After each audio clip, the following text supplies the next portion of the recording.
Ang bawat paggising natin sa umaga ay isang napakagandang biyaya, kaya dapat lagi tayong nagpapasalamat sa bawat araw na ibinibigay ng Diyos sa atin. Kaya naman, manalangin tayo sa ngalan ng Ama na siyang lumikha ng langit at lupa. Amen.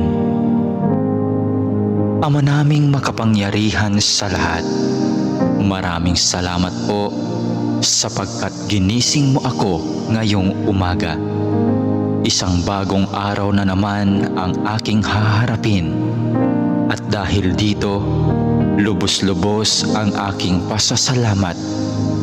Sa unang mga sandali ng aking araw, nais kong mapuspos ng iyong biyaya at pagmamahal.